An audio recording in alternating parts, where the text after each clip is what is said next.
বাংলাদেশের এখন তো আমরা বাংলাদেশের পরিবর্তনের আরেকটা নতুন পর্বে আছি। ৫৫ বছরে অনেক দূর আমরা এগিয়েছি, কিন্তু আমাদের গ্রামগুলো এখনও কিন্তু কিছুটা পিছনে পড়ে আছে।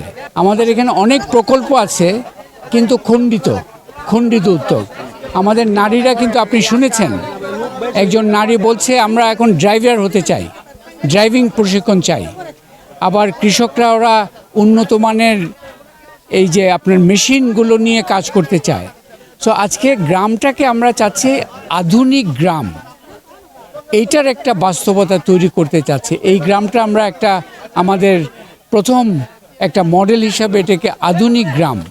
এই আধুনিক শব্দটার মধ্যে আমরা শুধুমাত্র কিছু চাকচিক্যময় বিষয় নয়, এই যে জীবিকাগুলো যেন আধুনিকায়ন হয়, আমাদের উপার্জনের ক্ষেত্রগুলো যেন নতুন হয়, এবং বিশেষ করে আমাদের এই যে বাচ্চারা আছে, যেমন এদের জন্য ইংরেজি শিক্ষা, সহজে ইংরেজি বলতে পারে, সেই শিক্ষাটাও আমরা যেন দিতে পারি, এবং নারীদের যাতে করে তারা নিজেরা সক্ষম হয়ে উঠতে পারে।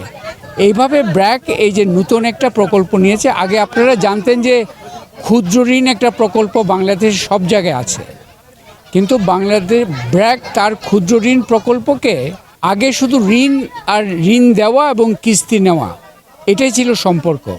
ওই সম্পর্কটাকে আমরা এখন অন্য একটা পর্যায়ে নিয়ে যেতে চাচ্ছি। ঋণও দেওয়া হবে, কিস্তিও নেওয়া হবে, কিন্তু পাশে নানা ধরনের অন্যান্য সহায়তা, অন্যান্য পরামর্শ, যাতে করে যিনি ঋণ নিচ্ছেন তার সার্বিক জীবনের একটা পরিবর্তন হয়, এবং তার পাশাপাশি অন্যরাও কিন্তু সেই পরিবর্তনের ছোঁয়া পায়। সার্বিকভাবে গ্রামটা যেন একটা স্বাবলম্বী গ্রাম হিসাবে গড়ে উঠতে পারে।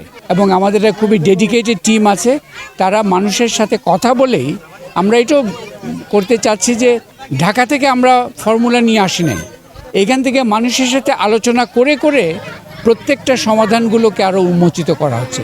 আশা করি আপনাদের এই গ্রামে যে আধুনিক গ্রাম করার যে উদ্যোগ ব্র্যাক নিয়েছে, এটা বাংলাদেশের সব গ্রামে, শুধু ব্র্যাকের মাধ্যমে নয়, অন্যান্যদের মাধ্যমেও সব গ্রামে সেটা ছড়িয়ে পড়বে, এই আশাটাই রাখছি।